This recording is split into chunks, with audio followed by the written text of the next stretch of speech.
Assalamualaikum warahmatullahi wabarakatuh.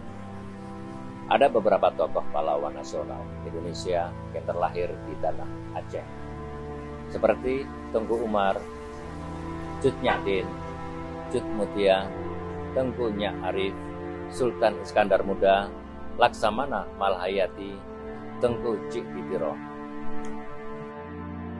Dan pada hari ini, kami berkesempatan berziarah di makam pahlawan nasional Tengku Nyak Arif. Tengku Nyak Arif adalah salah satu pahlawan yang telah berjuang di masa penjajahan Belanda dan Jepang dan telah memberikan sumbangan dalam bentuk perjuangan politik, baik untuk kesejahteraan rakyat maupun kemerdekaan. Beliau juga sebagai Presiden Gubernur Aceh yang pertama periode 1945 sampai dengan 1946 pasca kemerdekaan Republik Indonesia.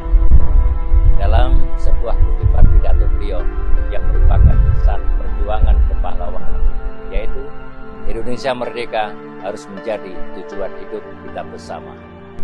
Bangsa yang besar adalah bangsa yang menghargai jasa para pahlawannya. Mari kita jadikan momentum ini dengan memperkokoh persatuan untuk membangun negeri dengan semangat kepahlawanan.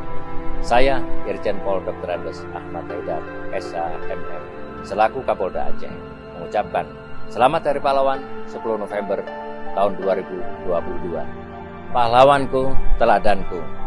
Wassalamualaikum warahmatullahi wabarakatuh.